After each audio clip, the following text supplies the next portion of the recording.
Thank you. This is Good afternoon.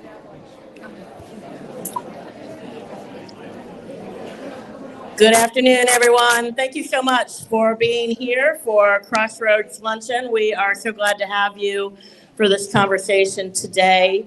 I'm Connie Ryan. I'm the Executive Director of Interfaith Alliance of Iowa, and I love the work that we do most of the time. Not always. It's been a hard several years, but this year in particular.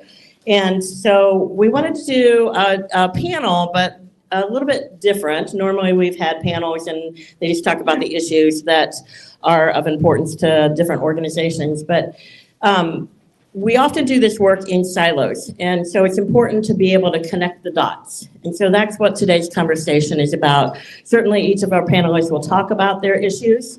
But how do we connect the dots of the impact on each of these different issues? And so I am excited to have our panel today. We have Sam Helmick, who drove all the way from Iowa City for this panel, so thank them.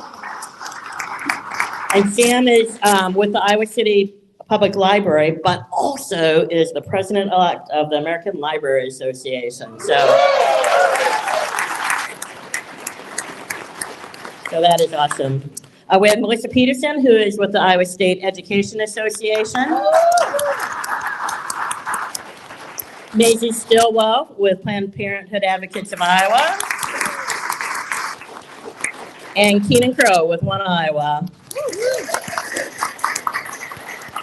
So they're going to talk a little bit, and then we're going to have time for questions, and I'll take the microphone around as usual during that time. So I'm going to turn it over to Sam. Thank you. All right. Well, thank you so much for having me here. How many of you have a library card in the state of Iowa? Oh, you're making my heart sing. Okay, I'm done. I'll see you guys next time. My work here is done. So I'm the Community and Access Services Coordinator at the Iowa City Public Library, which means I get to drive a bookmobile for a living and support circulation staff and marketing staff. My side hustles lately have been fighting to do that job in my community and the other 543 public library communities across the state. We had 12 million library visitors in Iowa libraries last year alone, and we have more public libraries per capita than any other state in the nation. Please pat yourselves on the back. But we also have a tremendous legacy to uphold, so thank you all for raising the bar so darn high. I can tell you that right here in the city of Des Moines, Director Forrest Spalding of the Des Moines Public Library in 1938 recognized that we weren't treating our German immigrants well. We wouldn't permit Mein Kampf to be on the bookshelves, despite the fact we were sending our children off to war because of the ideas in that tome. And he sort of thought maybe some self-reflection would be good. Maybe we should write something called the Library Bill of Rights, which was then adopted by the American Library Association a year later in 1939 and became the international standard of free people reading freely. So nicely done, Iowa. Feels like a really good legacy, right, to sit on. Unfortunately, we've also been dealing with like the most library-adverse legislation of my lifetime. For the last 3 years in a row, we've topped second or first for all the states of the nation for library-adverse bills, whether that's a school library or an academic setting. Right now, we have the obscenity exclusion for libraries and educational spaces, and you're like, well, that makes sense. I don't want obscenity to be around libraries, but let me explain to you how obscenity is not really a legally clear term. When we're talking about obscenity, we're talking about like 1970s Romeo and Juliet. Does everybody remember that edition of Romeo and Juliet? Do you remember growing up and watching that in the 1970s? Did you all turn out okay somehow? That's fantastic. I'm glad to hear it. Do you think that the children of Iowa still have a right to access information, whether it's 1984 or Mein Kampf or the Bible? Do they have the right to read freely? Right, so that obscenity bill kind of is a little tricky, right? Because it's sort of suggesting that we're peddling something that American libraries just simply do not have on their shelves. We are not ordering books in brown paper bags and then putting them on the shelves. And so I wanted to make sure that you were aware that there is a House file that is circulating that is sort of trying to suggest that obscenity is being peddled in your public libraries. And what it will really kind of create is an additional problem for taxpayers, because if this obscenity bill goes through, then any adult or any parent can create a slap lawsuit or a frivolous lawsuit onto the library and its community that it serves and say that they find this inappropriate and they want some financial recompense, which, to be honest with you, sounds like a great retirement plan if you have no ethics, right? So we got to shut that bill down. The second one that I want to talk to you about briefly is the professional associations bill. Libraries are special in the state of Iowa for another reason. We are the only ones with a House file on the floor telling us that we cannot have professional association membership without losing our state funding, which supplies your interlibrary loans and your ability to have a library card at the other 543 libraries across the state. So I'm glad they're not doing this to doctors. I'm really relieved that the governor can still belong to the Governors Association, but this is their way of trying to cull us away and silo us from our groups of advocacy, like the Iowa Library Association, the American Library Association, which is literally supporting advocacy efforts, including a Fifth Circuit Court decision based on Senate File 496 2 years ago. But lastly, we had an executive order that was signed on Monday that is trying to eliminate the Institute for Museum and Library Services. So when it's not legislation, it's executive orders. And I don't think I've slept since spring of 2023. So I appreciate you all letting me go through this in rapid fire because the fire hose quality is actually hitting library communities at the same rate. And the Institute for Museums and Library Services supports the state library to a great extent. The state has a dollar for dollar matching program. And when I was the chair of the Governor's Commission of Libraries, we had to remind the legislature to fund it twice before we would lose it. And what that provides us is something called Iowa Shares, where if you borrow a library book in Fort Madison, Iowa, you can take it to Des Moines, Iowa, and they'll ship it back for you. But you can also have a library card from both. And it's an economical way that if Fort Madison, Iowa does not have that book, but Des Moines or West Des Moines or Iowa City does, we will lend it to you for free so that our dollars go further. For every dollar that's invested in an American library, you get like a $5 to $9 return on investment, which is pretty great. And if my 401k was doing that right now, I'd be in Hawaii, no offense.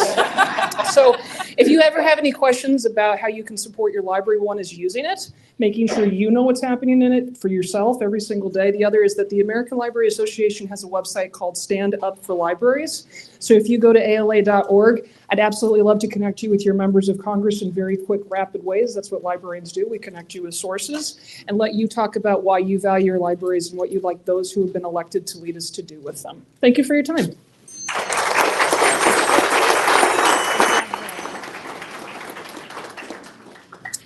Thank you very much, Sam. I will tell you, I don't, I usually feel pretty confident in these things, but I don't usually have to talk after professional librarians. So I will just start by saying Sam invoked the EO word, executive order. Many of you, I'm sure, are aware that President Trump did finally sign an executive order yesterday to attempt to begin to dismantle the United States Department of Education. And obviously, we have seen this coming for quite some time, especially with the 50% layoffs last week of our USDE employees. Just know we don't know exactly what all of this is going to mean yet. We do know that Governor Reynolds took time away from her duties here to go out and be participant at the bill signing. And she has announced that she intends to take the resources, assuming they are still available, and distribute them in some sort of a block grant fashion. We're afraid that that's going to be attached to merit-based pay, but we will continue to keep you updated on all of that information. As we talk about connecting the dots, I just have to say, sorry, Sam, but some of us up here have been fighting this fight for quite some time, constantly being under attack, because we are associations, because we are organizations that stand up proudly in defense of all Iowans, regardless if they are Black or brown, if they are LGBTQ plus or other, if they are from a rural community or a urban community. And I don't suggest that the Iowa Library Association hasn't been doing that as well, but some of us have been targets for a really, really long time. And that would include the Iowa State Education Association, who has seen constant attacks over the last, I would say, 10, 12 years, even when we had an ally goalie in the legislature who has come after us because we support efforts like the Library Association to maintain an opportunity for everyone, again, regardless of income, regardless of ethnicity, regardless of zip code, to have access to whatever information we think they ought to have access to. The irony is the members of my association have been accused of indoctrination relentlessly over the last few years when we are watching our Iowa legislature and the federal government, for that matter, doing the indoctrinating. Tuesday was actually another vile day at the State House because we saw the passage of House File 856, which was a bill that is intended to purge any remaining diversity, equity, and inclusion policies from all kinds of political institutions. That includes public schools, that includes our community colleges, that includes regents, universities, and I will say, while we are not doing anything as a state to provide transparency or accountability for our private school voucher program, we have also decided that we're going to purge DEI from any private college institutions that receive the Iowa Tuition Scholar dollars, which has been a program that has helped to offset the expense of private school, or rather private college tuition, for years, that traditionally has bipartisan support. So the good news is apparently we can tell private schools what to do, right? So we're going to see if we can't make that work in the voucher space. I will just share, we have had in this first session of the 91st General Assembly, more than 2,000 bills filed. That is bananas. I don't know how else to describe it.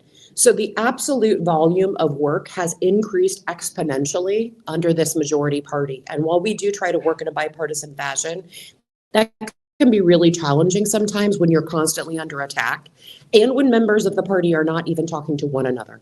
So whether it is coming after our public school curriculum related to health and human development, whether it is coming after us suggesting we are not appropriately teaching civics and we need to replace some of that instruction with a standardized test, we need to really make sure that we are protecting the experts who are trained to do the work that they're doing. Just like librarians, our education professionals go through, some of whom are teacher librarians, by the way, through intensive education and expertise and training and licensing to do the jobs that they do. They want the support of parents and guardians and community members, and they don't need an uninformed legislature who does nothing but politicize many, many important issues to tell us what we need in our classrooms and what our students need.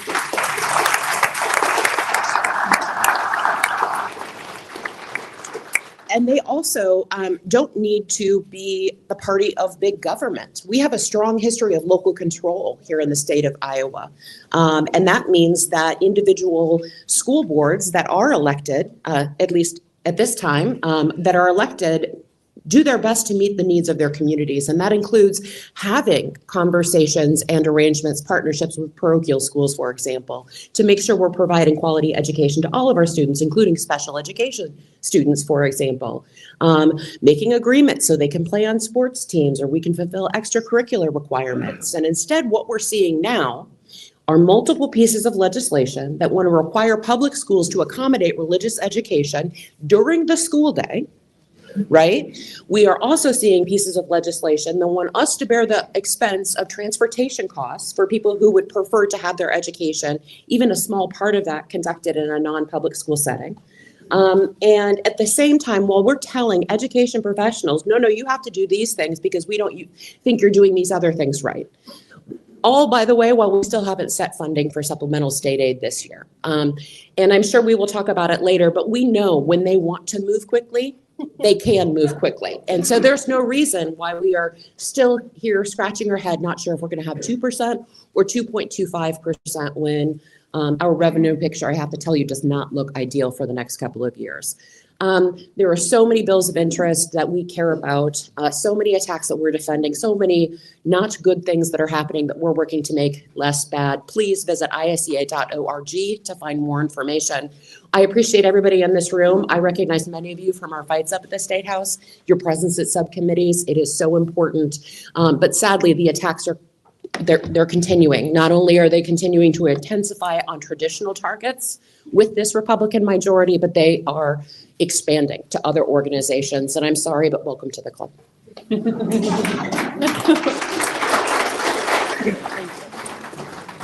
All right, is this on? Great. It's great to see you all again. Mazie Stilwell with Planned Parenthood Advocates of Iowa, no stranger to Crossroads. So it's great to be back. We too know a thing or two about being a target, as well as legislation moving fast. So I'm sure this is such a well-informed audience, but just for the sake of being on the same page, I'll let you know that Iowa is under a near total abortion ban in our state. And when it comes to the freedom to control one's own body, one may think that the fight is over, that the fight is done, that they have nothing else to do to pick on those who want to pursue said freedom. And that's not the case, unfortunately. I often think it's not a good sign when two or more of us are showing up in the same subcommittee or committee meeting, probably in this legislature anyway, means that something nefarious is underway. So while I love my friends, it's generally not a great thing when we are fighting against the same things under this current legislature. So I do see freedom as the root of so many of these shared fights. The freedom to control one's own body and future, the freedom to learn, the freedom to attend strong public schools, and the freedom to read, and the freedom to enjoy our public libraries, and the freedom to live authentically without being bullied by our government, right? So many of these freedoms are intrinsically connected, and we see that in the ways that our freedoms are under attack. The ways that local control has just absolutely gone out the window. Haven't seen it in some time.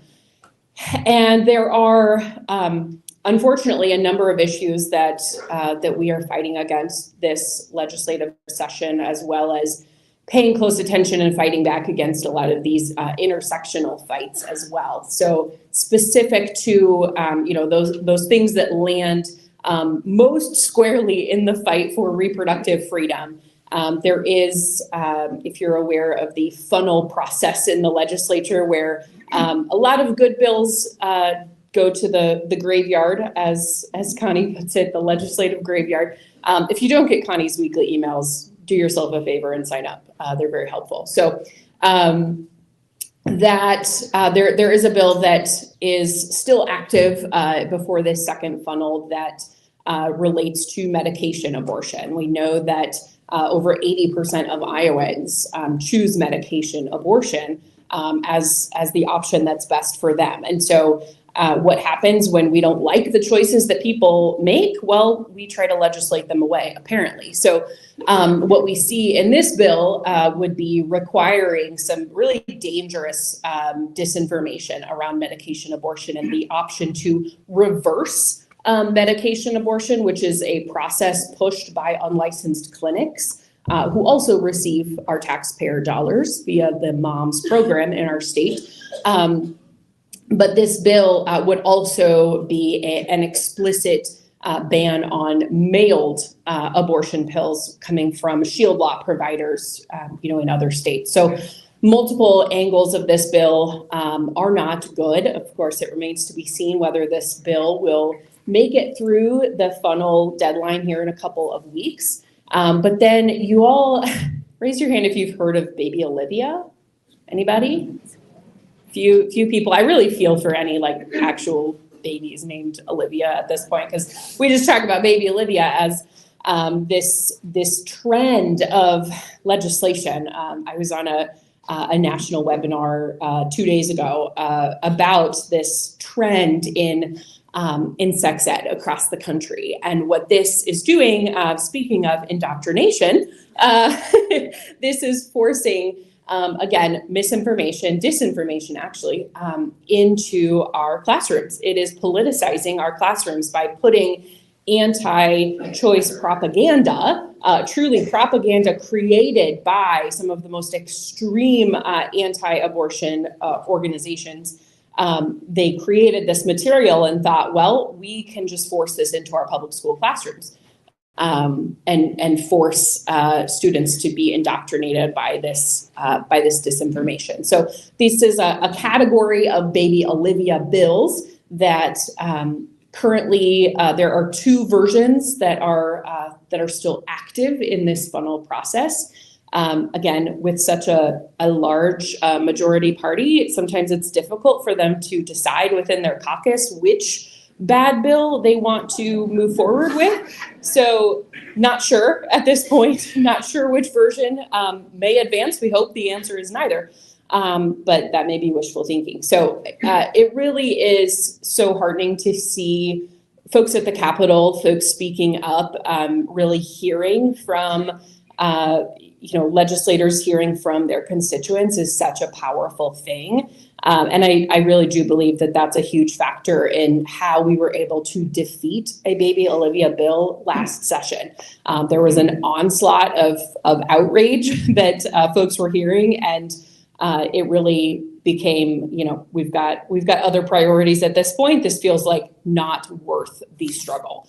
So let's continue to make it not worth the struggle. Let's continue to make it so uncomfortable for these lawmakers to advance their deeply unpopular agenda. A lot of these things, when folks hear about them, when they hear about like, oh my gosh, you're gonna put this anti-abortion propaganda in my kid's classroom starting in 4th grade, like what in the world? This is absolutely bananas. When people hear about these things, they are deeply opposed to them, but it's a matter of talking to people and helping them to see these through lines on the issues, because we know that better policy is out there, that better policy options exist, and that we can truly return our state to one that values freedom, to one that values strong public schools and the government minding its own business. But that's a ways off. That's a ways off. So with that, I'll pass it over to my colleague Keenan, and look forward to your questions.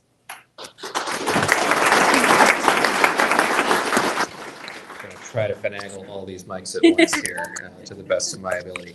Hello, Keenan Crow. I am the Director of Policy and Advocacy at One Iowa. I also see a lot of familiar faces here. I am also a recurrent guest at Crossroads, so thank you all for coming out. Trying to zoom out, and I mean, we've all got a collective ton of legislation to work with, and myself included. So just trying to zoom out and categorize it into some different buckets. I think the 3 main buckets I can put things in are number 1, just rolling back legal protections for different Iowans. Number 2, creating religious exemptions to otherwise generally applicable laws. And then number 3 would be like the censorship and surveillance categories of various different things.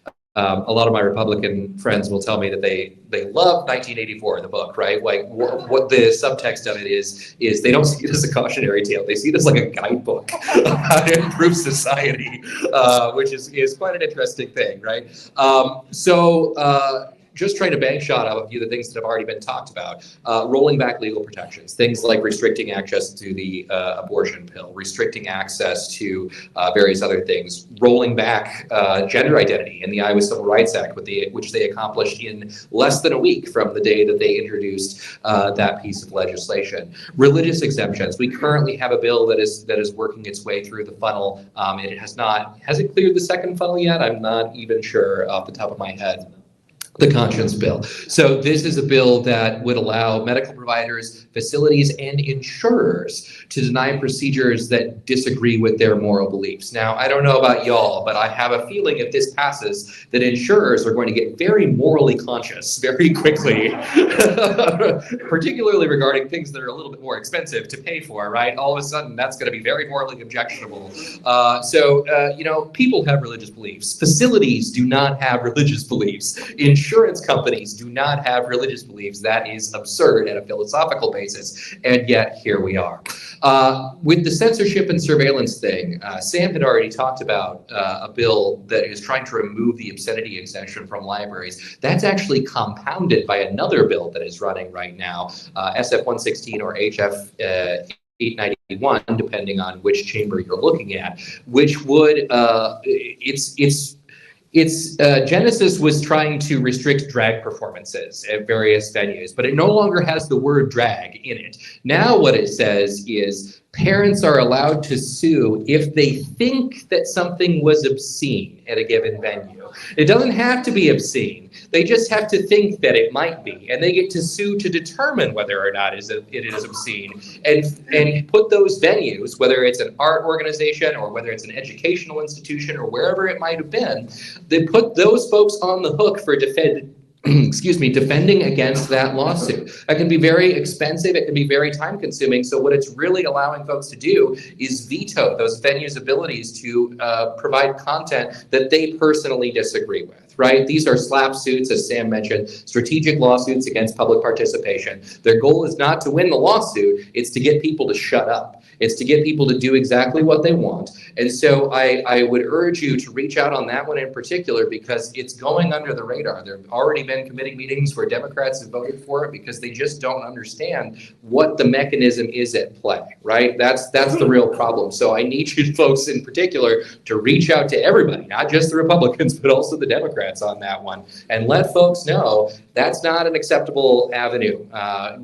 Nobody thinks that minors should be exposed to obscene performances, but letting parents sue to determine whether or not something is obscene is a ridiculous solution to that problem. It's just non-tenable whatsoever. There's a whole bunch of other stuff that I could go into. I'm going to be brief and just get to your questions, because I think that's way more important than anything that I have to say. So thank you.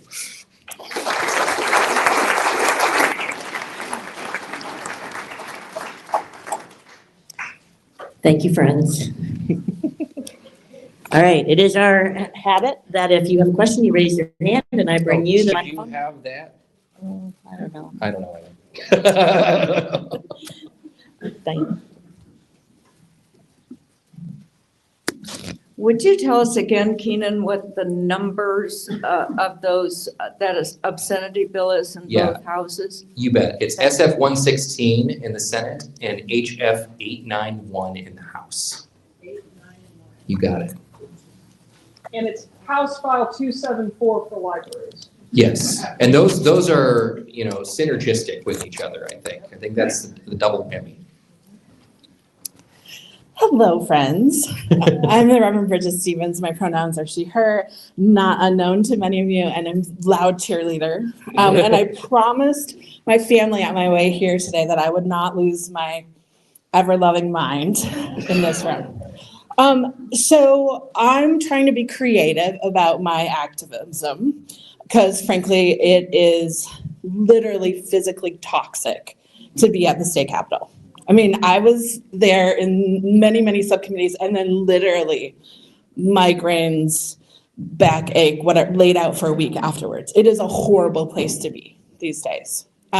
So obviously now, clearing the subcommittees, moving on, I'm thinking creatively and curious about your ideas about, say, malicious compliance, and that at least theme in my emails. So for example, I find a lot of things obscene that I might want to sue about in other places that I might say, say a misinformation in a Baby Olivia video is fairly obscene and indoctrinating to my child, and I wouldn't want that.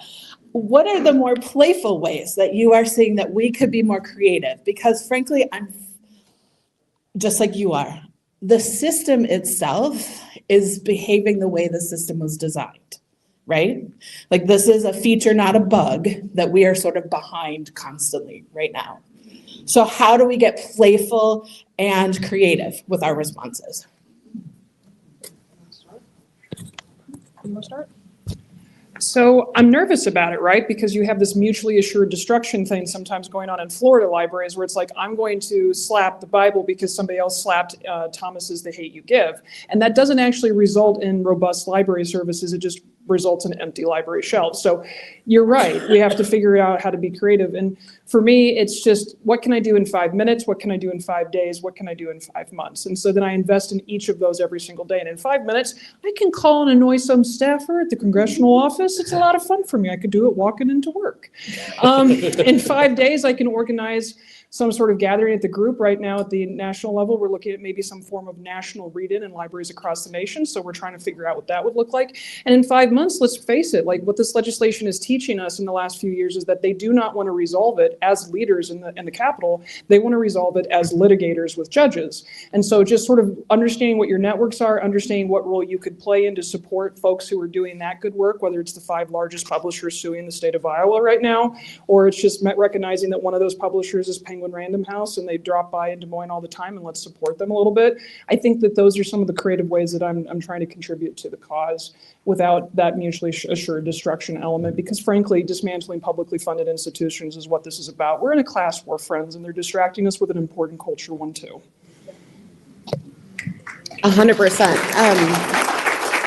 The only thing I will add to that, and Connie, I haven't forgotten, we don't have to speak on every question, but this is a very good point. One of the other things that connects all of us and is the barrage of activity we're getting hit with. And so, I mean, in Sam's example, if it's not limiting what materials you can have, it's what you can't pay dues to be a part of. It's how they're going to take away your money if you continue to be a professional association. It's I'm registered on more than 200 bills. I think Keenan can probably say the same thing. Mazie is attending more education committee meetings than she would like to as someone who functions in the healthcare space, right? Like, so doing something quick and creative. I think social media is a dumpster fire. It's also necessary in this particular time. Do something that is very eye-catching, that also connects back to the substance. We can do the substance often, but helping to educate folks who aren't sitting in this room and that don't come up to the State House, not because it's absolutely soul-sucking and exhausting, but because they just don't know, is really, really important. And giving them something quick, to Sam's point, that you can do in 5 minutes or less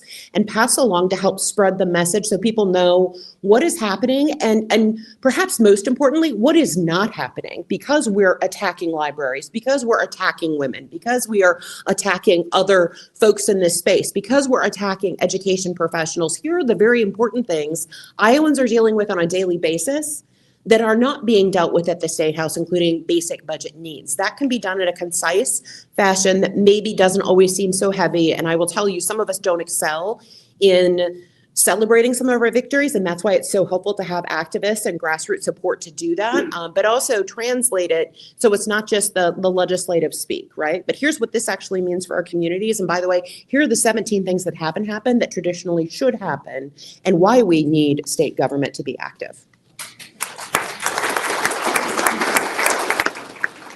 I will just be very brief and say that one of the things that I have found effective is mockery. And I know that it's not appropriate for every situation, right? But sometimes it is. One of the things that I thought was very entertaining was when Steve Holt was giving his closing arguments on the Civil Rights Act bill. He was saying things and he was so sure of himself, and the audience would just laugh. And it just threw him off because he kept looking back like, whoa, you think that's funny? It's like, yeah, we do. It's very funny. What you're saying is in fact funny. So again, it's not appropriate for every situation, but these people take themselves so seriously. And sometimes it's appropriate to just laugh at them.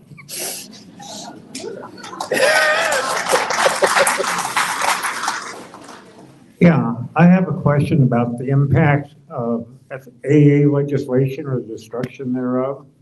And I'm not going to do this as a soapbox, but I represented you for 29 years as a board member. And this state had the Cadillac of programs of equitable services, supplemental services, not just in special education, but in materials, library, teacher preparation, support, etc. And we were waiting, those of us who are on boards, for us to be found out, and it happened. What have you seen that is in terms of impact as the AAs have been decimated? Thank you so much for the question and for your work in that space for so long. We did have the Cadillac of plans, and I would tell you the irony is after we got done reforming / dismantling ours last year in House File 2612, we've actually seen other states, including red states, rural states, that have actually tried to move in the direction of the system we used to have because we were the model. I will tell you, we're seeing a variety of impact. We're still gathering data. But we are very concerned, and this was the cautionary tale we shared with everyone last year, which was this will have an adverse impact on our rural schools. And that is what we are seeing. We know we have shortages across this state in all areas, healthcare, in library, specialists and technicians, in education professionals. And what is not helped is by eliminating those positions and assuming they're going to go somewhere else or go to work for a school district. So if you couldn't have an audiologist in your small rural community before, you sure as heck can't find them now. And we're no longer providing the resources, both in the dollars and also in the areas of expertise, in a fashion that enables us to meet all the needs of our students. Compound that with the executive order yesterday and throwing into question what's going to happen with our never been fully funded IDEA. And I am really concerned that exactly what we thought was going to happen is going to happen. You're going to have a few property tax rich districts and larger districts that are able to still meet the needs of the students they were previously meeting. What they're not able to do, though, is provide some of the services that came from our educational and media specialists departments, because those are services they didn't previously have to pay for. So we are still gathering data. What's going to happen is what we said was going to happen. And hopefully we can put it back to place after we change the dynamic in the landscape of the State House. But we are waiting for them to reconvene the AEA task force. I will say one of our bipartisan allies, Representative Segrist, who was on that task force, has been taken out of pocket because of an important medical issue. And the other Republican chair is Chris Knoyer, who was appointed to lieutenant governor. So we're going to have to change some of the deck chairs. But we at ISEA and our allies are not giving up on this issue. We all know how important it is, and we're going to be watching and doing our best to hold them accountable. I understand that they're putting thousands of clay pigeons out there that you're trying to shoot down at all times and that kind of thing. And my question is really what is being done to coordinate in a clearinghouse for all the different things that they're doing and how to respond to them? Because I know that I've seen nothing locally about Pam Bondi's not going to enforce the FACE Act, for instance, anymore. And all these different things that are slipping through the cracks because there's so many of them. So is the Democratic Party, or is there anybody that has a rapid response team that is going to be a clearinghouse to try to get this information out? How are you coordinating as different organizations to manage this flood of information that they're trying to drown you with? So I'll just start by saying my organization has supported a tremendous team at Progress Iowa since its inception in 13 years ago. And that helps us to create a progressive infrastructure here in the state. And I say progressive, not Democratic, not Republican, because it's important we do that, particularly as both parties have become dysfunctional and toxic, I would argue, in the last many years. I will say it's difficult. At our association, we wanted it to be not about the D, not about the R, but about the E. But it's really hard when there is one particular political party who is constantly attacking your organization. But we are attempting to. I will tell you, I acknowledge that the progressive space has been far too reactive. We need to be proactive, but it's hard to do that while you're trying to keep your head above water. We need help from folks like you to support organizations like SIX, which is the progressive response to ALEC, the American Legislative Exchange Council, because we don't have a consistent clearinghouse of good ideas and opportunities to push back. We also need to hold our federal legislators accountable, right? I know some of you have been participating at some of the events that Progress Iowa has helped to organize, which is to hold town halls whether our elected officials show up or not. So I don't have all the answers. I wish it was simple. We know it's a problem and we're working on it. We're the Petri dish for 2025. We are. Are we getting any kind of support from the National Democratic Party or anybody else? Okay, so people online can't hear if you're talking, so if Sam, if you or Anybody else? No is the answer, and we're working on it. In short, no. It's we're all doing our best to work together in this space, and we have regular meetings with each other. But it's very much a state level effort. Well, and I'm going to get dramatic here for a minute. Like I was raised by my grandparents, and I was thinking about how my grandfather stormed the beaches of Normandy to save everything we're talking about today. So if that means I'm on a Zoom call every single night this week with Progress Iowa, the Iowa Action Council, the Iowa Council for Freedom of Information, Annie's Foundation, certainly beats Normandy. You know what I mean? But this is our moment where it's like, yeah, it's a fire hose, but frankly, friends, we're in the crucible. And so it's going to take all of us really kind of engaging it, probably 10% more than we ever thought we were going to have to collectively get this done. And I'll be frank with you, I'm looking at both sides of the aisle. I have Republicans offering me money to run against people in Northwest Iowa because they're tired of their local control being taken out of their local hands. And I'm like, maybe that's the conversation to be had. Maybe it's time to look at both of the parties and get really creative about it. So I don't know if that fully honors your question, but every single time I'm like, really, I'm going to see Keenan, I love you, but like one more Zoom today? Like, how many hours are in your day, Keenan? I only have 24. I remember my grandparents, and I remember the legacy that this state has left me, and I recognize the fact that like you are all here today because you were ready to do it too. We also, I will also just say that some of this is directly coming from y'all, right? Like I'm just thinking of the 504 plan lawsuit and how that kind of trickled through to us, and that we didn't really know that it was happening until some citizens talked to us and pointed it out, and then we were able to start mobilizing on some of that. So some of it is also just intel from y'all, because even with full-time staff, sometimes stuff still slips through the cracks because they're literally just firing on all cylinders at all times and trying to cover their tracks, right? They didn't put a public announcement about that. You would have had to sift through all sorts of court filings in order to locate it, which is not something that we're doing on a regular basis. So we need everybody. We need everybody and all of their skills as well. We have a question back here. I'm Kathy Danielson, and 42 years in DMPS, so I love, but all of you are doing such wonderful work. But I'm kind of going on, this same line. And I want to remind Connie, wasn't it in December when we had that political science professor that was kind of helping us understand what the hell happened with the election? Remember that? Yes, I don't know. December, January. Here's what impressed me about that is going on the same line. It was when she said, she showed all of these unbelievable big number of organizations that the Republicans got together in the same room to write Project 2025. And this is what she said. Do you remember this? She said, if you put that many Democrats in the same room, nothing would get done. And we all kind of chuckled, but that's the story I've been saying to my friends. So, here's another piece. So we see in the paper a couple of weeks ago, 3 wonderful Democratic Iowa legislators that are all thinking of running against Zach Nunn. And I think, do not, all 3 of you, run against Zach Nunn.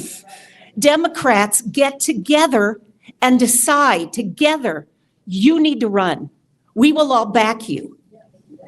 And so that's a piece. How do we, and maybe I'm just ranting here, but I so respect my husband and I, what you're doing. Cried at the Capitol with the trans bill.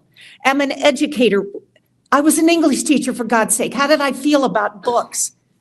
We're liberals, aren't we?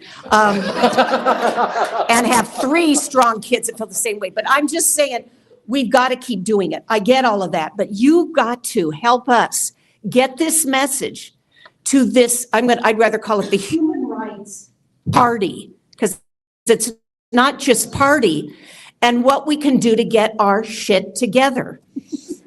Sorry.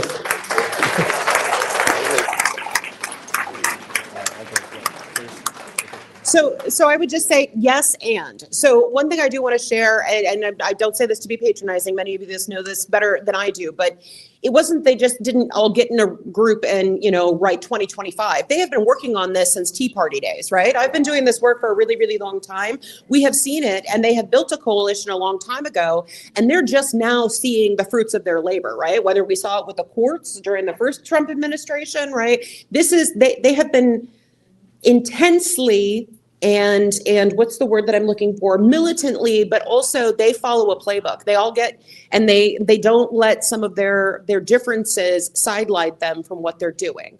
We need to be better about that in the space, but we do need competition. And I will tell you, remember, we coalesced around who we thought was going to be the pro-public education ally in July and who was going to represent all of our interests better than the current administration, and it still wasn't enough for folks. Right? So we've got to get past that perfection element and go for progress, not perfection. But what we need to do is we need to build our ranks. I don't think we have to convince anybody in this room. The question is, how do we make sure you all bring 5 people with you next month to support the work that Connie and the team here at Interfaith is doing that helps connect all of us? That's what we need to do. And that's where we have hope. When we saw 2,500 people turn out, when we were stripping rights away from Iowans this year, we need to continue to build that coalition and then get everybody moving in the same direction on major big buckets that we can all agree on. The other thing I would just add to that, because this is also a yes and, is that, look, what we're fighting here is authoritarianism, right? And the thing about authoritarianism is it's on our side. It's exploiting what we think is our strength and turning it into a weakness. And what our strength is that we don't have a big groupthink thing that happens when we all get into the same room, right? We actually have different ideas and we think about, oh, well, what's the benefit of this idea? What's the drawback of this idea? Maybe this person has a slightly better idea. Maybe their benefit is slightly better than our drawback, right? And they get all into a room and they go, this is what we're doing. And they go, yes, sir. That's how authoritarianism works, right? That's the entire mechanism behind it. So the question is, how do we motivate folks to kind of align against authoritarianism with that same level of commitment that our opponents have? And I don't think we have a good answer for that yet. I'm hoping that we are gradually working toward that, but that is ultimately kind of the name of the game, is how do we take this thing that we think is a strength and modify it into something that actually works to gain political power in this way? I can mention a few things that are working, and we're going to elevate this from bananas to cocoa bananas. You ready to get weird? I am actually a 20-year registered and voting, not straight ticket Republican. I did not support the library I started in. We can do 180s, but what we need are some talking points that are kind of like visceral. Nobody likes being told what to do. So individual choice and local control are working in certain spaces around the state. And so I would invite us all to have some curiosity about how we can make our talking points about, do you like being told what to do? I thought you were American. Or do you really like local control? Because local control is the womb, and local control is the parent making the choice at the public library, and local control is the school board figuring this out in every community across the state. So are we local control? Because I'm not sure you're aware that they're trying to tell you what to do, friend. You don't have to agree with me on everything on this ticket, but can you come to the Capitol House so they can stop telling you what to do? And that's kind of working so far in little space. Yeah. One add-on there, I would say, perhaps I'm an eternal optimist, but I will say the past year to 2 years, I have seen more collaboration amongst organizations than I have in the 10 years prior. So it's a long process, as Melissa said. They've been working on this a long time to begin to see the fruits of their labor. Progress over perfection. We're getting there. We are figuring this out, and you're right. We don't all fall in line like the other side does, but truly, I've witnessed and been part of more collaboration and coalition spaces than I've ever seen before. So I truly am optimistic that we are headed in the right direction, that we are recognizing the 5-alarm fire that we are in, and the fact that we need each other to slay these very big dragons. Over here. Hi, my name's Alicia Fisher. My pronouns are she, her. Before getting to my question, just a little bit about me. So I'm queer and I work for the AEAs. It's been a horrible 2 years, but we are still fighting, right? But some of the things that we've already hit on are the fact that, last year I wish I was at the Capitol more. Unfortunately, with my job, I have to be very careful. But I was at the Capitol a lot this year too. And I think last year's proven that we can call our legislators, we can show up at the Capitol, and they will still vote against the popular opinion of their people, and Iowa will still vote them back again next year. And so that has just been really making me think that while I don't feel like, or I guess I should say, I think talking to legislators is important. I think calling your legislators is very important. But what I feel is more important is talking with people who think differently than you. I come from a very small town. So all of this leads me into the question of, with all of this, because we get siloed into hanging out with people who are similar to us, hanging out in spaces that are similar to us as a queer person, that's sort of survival as well, right? But like, how do you guys go out and maybe talk with people not in the legislature who are different than you, and how do you advise us to do that and grow in community with people who are different than us to really change Iowa's thinking from the inside out? So that's a wonderful question. And again, thank you for the work that you do. And I think I recall seeing you at the State House a couple of weeks ago. And by the way, it's by design that you're not welcome at the State House because of the work that you do, because they like to say you shouldn't be here, you should be back in the classroom, you should be back in your building, et cetera, et cetera. I'm on vacation. Yeah. So I will just say that I think it's we do have to get out of the echo chamber. No offense to working with all of my colleagues here, and that includes Connie Ryan and the wonderful work that we do. But it's, how do we also get invited to the Kiwanis Club? How do we get invited to the Chamber of Commerce events? How do we get invited into spaces that maybe traditionally don't align themselves with labor organizations, right? And that too takes time. And I will also tell you that at the Iowa State Education Association, and for me personally, it is important to do that with intentionality, not to do it just in a transactional fashion.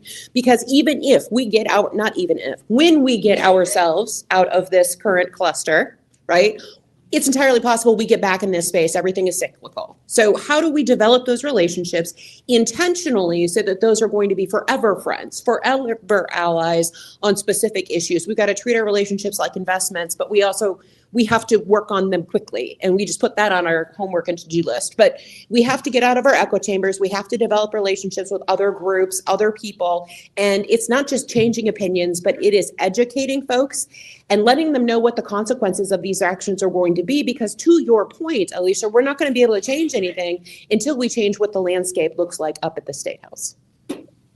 I will also comment as a former registered Republican and say that I have, yeah, I know, people are shocked.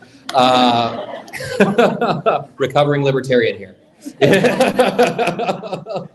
But I mean, a lot of it is just trying to expand your existing circle, right? When we're talking about building these relationships, it's like, well, what community groups am I already a part of? And can I include somebody else in that conversation when I'm at that group? Am I, I'm a musician. Who am I actually playing shows with? Can I have conversations with those people outside of that space? Am I a part of a church or a different kind of community or a different organization that exists already? And how can I start having more conversations in those spaces that I'm already in? Can I talk to my neighbor while I'm scooping their driveway and providing some actual benefit and showing them that I'm a human being, right? It's all of those little things of just taking the circle that you already exist in and just pushing it a little further open and trying to maintain those relationships as you go. Because I still have a lot of Republican friends. I still have a lot of those folks in my circles, and they are really annoyed with me right now, but they have to listen because I'm still in their circle. So that's part of it as well. I'm not sure I can say situationally, but I think that a skill that has really worked well for me is like, when you're a librarian, they do something called the reference interview where you ask more, you have this appreciative curiosity. And so allowing yourself to be in spaces where you actively listen to understand, because the more different we are, technically by definition, the more the same we are, right? And so I practice this with my parents a lot. I asked them what they thought sex education was, and then I listened, and it was awkward for everyone. But then what it allowed me to do was to posit this question. I'm like, oh, so I had sex education when I was in kindergarten. They're like, no, you didn't. And I said, wait, immaculate conception is the suggestion of something else. If the absence of this, yeah. And they're like, whoa. And now I have 2 adults in the world talking about how they gave sex ed to their kid with immaculate conception, and they're telling 2 other adults, and they're telling 2 other adults. But what's really happening in their circles that they occupy, which are much more Christian and conservative, is that, oh, that's right, Iowa allowed me to raise my children the way that I wanted to, and who am I to take that right from somebody else? But it took a lot of listening and a very awkward dinner conversation.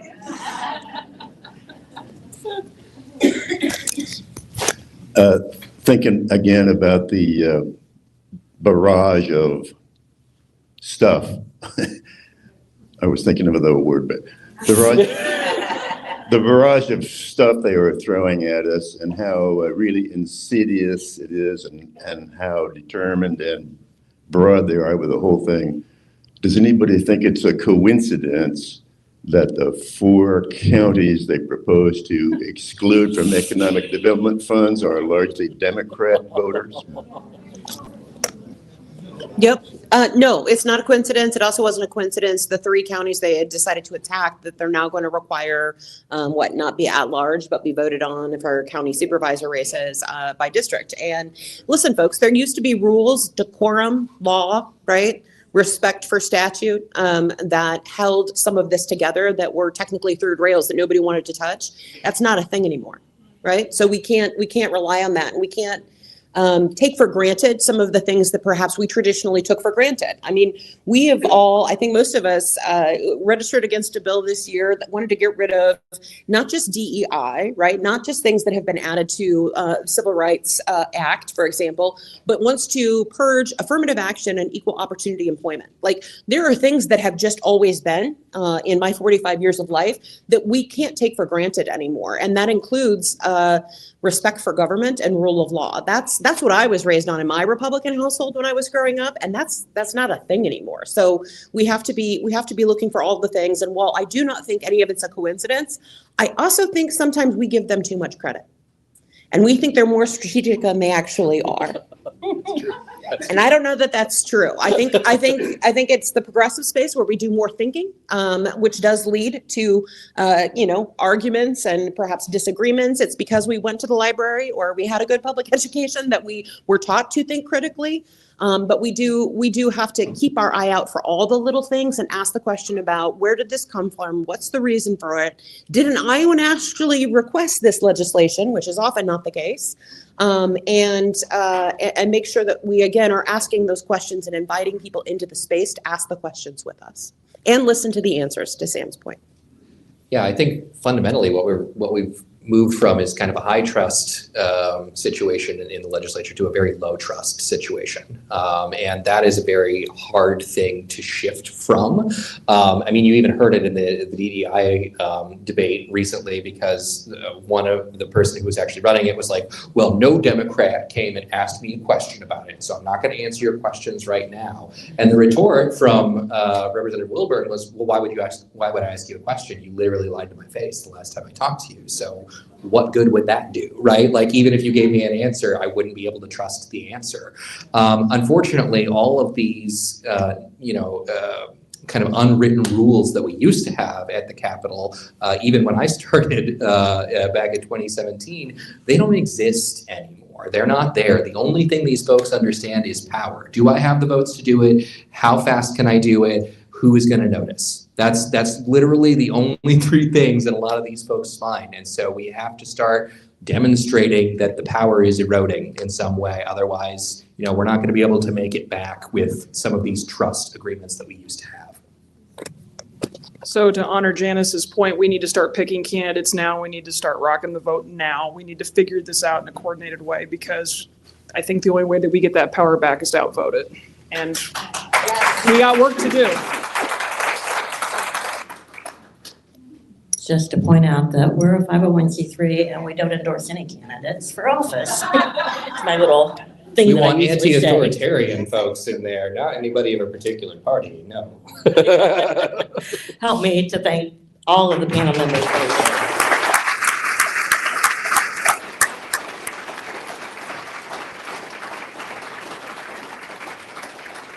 I'm grateful to each of you that you are here and that you took the time to be here, and mostly grateful for all of the work that you do on behalf of Iowans. Thank you.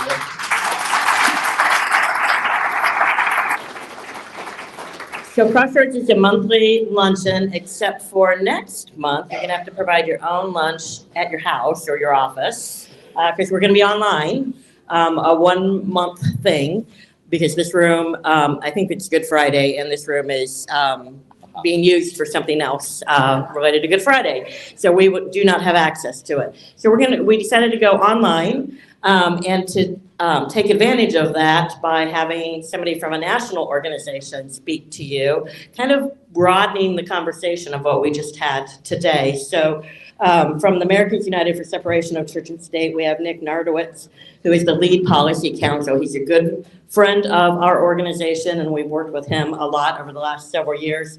And he's going to talk about the trends. Somebody mentioned trends, and the trends that are happening across the country, and so that it is not just about Iowa. We're connecting the dots to other parts of the nation, so we have a bigger and better and broader understanding of these issues. So I hope you will join us. You still have to register in order to get the link, and so do that. That'll be in Mosaic, our weekly newsletter starting next Tuesday.